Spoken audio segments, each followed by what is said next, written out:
Lately I've been able to have conversations with older people in my friend circle and in my family. And one of the comments from an early subscriber yesterday really hit me. He's a Marine like myself, albeit a bit older. At 61, he's broke and struggling. And it wasn't for the fact that he had a military retirement, he'd probably be homeless. Again, because apparently he struggled through homeless in his life. And at 61, he knows that he'd have a hard time getting a job because in general, people as they get older do face ageism. There's this idea that older people are just generally well off. And there might be some truth to that, especially if we're talking about people who've been able to really capitalize and make the right decisions their entire lives. But, life doesn't work perfectly for everyone. And at 61 years old, you can struggle just as much as somebody in their early 20s. You can struggle more. Because when you go to get a job, employers don't see you with the same kind of potential that they see someone who's younger, who has the potential to spend 15, 20 years at that job, in that position. So at 61 years old, he says he's struggling to survive. That's hard.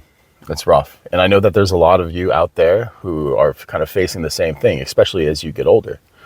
Things get more expensive. The idea of just living off of Social Security, the idea of just living off of 401k, retirement, it's a daunting image. It's a daunting reality.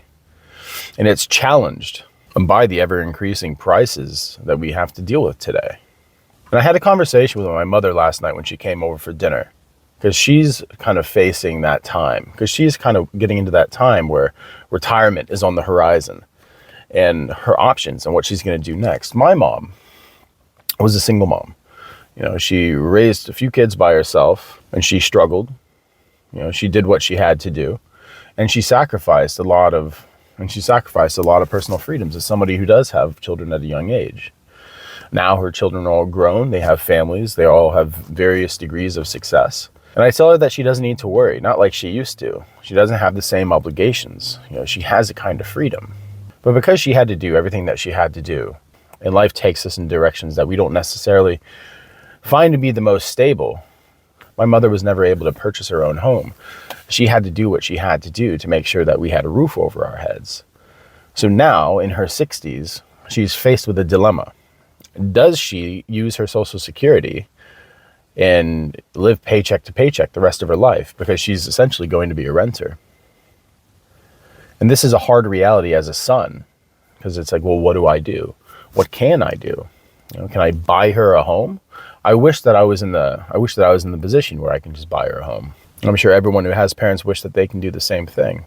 But the same advice I gave to her would be the same advice that I give to my 61-year-old friend. Social Security and military pension isn't enough to really have a great life. Not in your golden years. You'll have enough to get by, maybe get your medications, you'll have to budget. You'll have to clip some coupons. You can make it.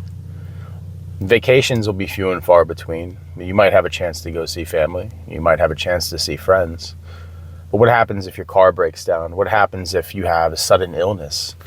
Do you have the medical coverage where an injury or some kind of sudden illness is going to be covered, or will it leave you bankrupt?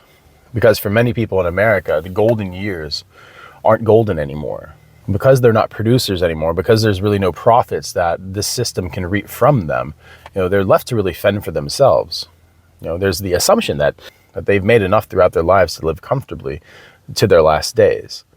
The fact is this is a rare thing. The majority of the population in America doesn't have $500 in their name to help in case of an emergency. So the advice I give is to make your plan to get out. The advice I give is that your golden years should belong to you. You should have control over them, and you deserve, after a life of putting into the system here, if you are living off Social Security, if you're living off of retirement, disability, if you're living off your 401k or some kind of residual income from an investment, the only way to really capitalize on that, unless you're making $5,000-$6,000 a month, is to really go somewhere else. $1,800 to $2,500 a month is a great income in some places. I've known many people in the Philippines who live off their Social Security and they live great lives. It's the same thing in Thailand. It's the same thing in Eastern Europe, in the Balkans. In some places, you might have to be frugal, but at the same time, there's things that you don't have to worry about. Most of these places have cheap, if not free, healthcare. The biggest thing you have to worry about as you get older is healthcare, is being able to pay for your medications, being able to pay for, procedures that might not be covered by your coverage. But in many places of the world, because the cost is so low, even a trip to the ER and a trip in the ICU may just be $100 or $200, if not free. You'd be able to go to the grocery store and get whatever healthy foods that you need, not just buy ultra-processed, chemically filled poisons that taste delicious, but are slowly killing you. Because as you get older, your body's more sensitive. You have to eat more clean. It's hard to do that here because it costs so much to do so. But in many other countries, that is the cheapest way to live. To buy processed food is actually more expensive in most countries. But when I think of what my friend can do, when I think of the position I want my mother to be in, I'd rather my mom live under the sun on a Greek beach, or in Thailand, or in Mexico, or in Brazil, or in anywhere else, and not just freeze her butt off in some condo, in some apartment, where every year they're going to raise the rates until she can no longer afford to be there. We're seeing reports of that all over the United States right now. Lately, it's been with trailer parks. People at the lowest ends of society are the ones getting pressed on the most. And as you become a senior citizen, and as you're forced to rely on income either from the state or from retirement, the margin of error in your life is very small. But with what you make, that margin of error is much larger. That money that you bring in could be worth 5 to 10 times as much as it is here in the States. Not only do you not have to worry about the healthcare, the cost of food, the cost of housing, near as much, but you can actually afford to live. Once you're out of the United States, you're able to travel around, and it's much cheaper. Things are cheaper. And in many of these places, you're afforded the same amenities as you are here in the States, but just at a better cost, and with usually a better environment and healthier cultures that appreciate older people. As my friend said in his comment, there's ageism that he faces in the workplace, but I say that in America, there's ageism that you face everywhere. Over the past decade, we've seen a lot of hate thrown at boomers. And while I do understand, and I do get into that sometimes, the fact is that many of the old people that you see at Walmart, at Target, just at the grocery store doing those things, your grandparents, they're probably not those people. They're probably people who struggled their entire lives just to make sure that you are where you are right now. And now that it's time for them to kind of take a break and enjoy the last years of their life, now a whole new set of worries comes in, and a sad reality that if you stay here in this system, you're going to have to work until you die. And that's injustice to me. The sacrifices that you've made your entire life to put forward new generations into this country, I see it as an insult that you can't afford to enjoy your life anymore. You're just expected to wake up, have your coffee, and sit in front of the TV, wait for your grandkids to call maybe, and then go to bed and wake up the next day and do the same thing until one day you don't wake up. I don't want either of my parents to live like that. I want them to live their lives. My friend, 61-year-old Marine, I want you to live your life, and you can. You have that military retirement, and you can do that. You're getting close to Social Security age. Why wait? You have the military pay? Go do that. Get out there. Maybe live cheap for a couple of years, and then the Social Security hits, and then you're just cruising. You fought to survive for this long. You deserve to go to where you're appreciated, to where you can thrive. You deserve that. My mother deserves that. Our mothers deserve that. Our fathers deserve that. And I think this is the last generation that's going to be able to make this kind of escape, to be honest, on the low amount of money that I'm talking about.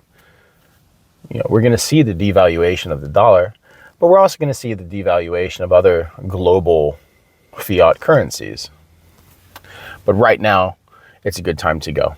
If you're older and you can afford it, why not do it? Because the reality is you're going to wait 10 more years to make the decision. You're going to be in your mid-70s. You're not going to be able to do everything that you wanted to do. You'll be able to live in comfort, yes, but you'll just be living in comfort then. If you're in your 50s or 60s and you can, go. Go enjoy, go play, go live your life. Go get tanned, go spend all the time in the sun. Drink a little bit too much wine. Start dating and find some romance again. Spice up your life. That awaits you in these places. That awaits you. Because here, there's none of that. Here, it's nothing but the hustle culture, and you're going to have to hustle until your last days. So why do that? Buck the system that you paid into your entire life that has no intention of giving you what's yours, and take yours. It's much easier than you think that it is. You know, the thing about America is we have an American passport, and this is a golden ticket. This allows you to get into the vast majority of the countries on this planet without a visa. Most countries for up to 90 days. And if you want to extend, it's usually something as simple as going to an office, turning in one paper that you filled out and signed, giving them a couple bucks, and then you're good for another 90 days, or a year, or 2 years, depending on where you're at. And if you think that you're going to be alone, you're not going to be alone. Societies all over the world are much more friendly than they are here. And plus, there's going to be people who've escaped just like you. Imagine the things that you'll have in common. Imagine the things that you can complain about together, honestly. But at the same time, you'd be like, hey, Jim, let's go fishing in the morning. Let's have a couple drinks at night. Let's go fishing in the morning. That's something you can do. Let's go out on a boat. If you're in Southeast Asia, you're like, yeah, let's take a trip and go to Australia. Let's go to New Zealand. Because that's right there. The same thing if you're in Eastern Europe. When I was in Greece, it was $300 for a one-way trip to Thailand. So don't think that it's too expensive that you can't do anything. Don't think that once you're there, this is where you're at. No, you can move around, but you have that freedom. At 61 years old, with time in the Marines, take advantage of the time while you can. Take advantage of your health while you can. Don't fight to survive. You don't need to fight to survive. You've been doing that your whole life. Go now and live. Give yourself that gift. It's the same advice that I'd give to my mother. If anybody has any questions that they want me to talk about, any questions about travel, just go ahead and put it in the comments. If you really want me to read it, or you really want me to see it, because there is a lot of comments these days, go ahead and send me like 99 cents or something, because I'm just alerted to it in the notifications. But again, thanks for stopping by. Any comments, put them down below. Like and subscribe. Thanks, guys.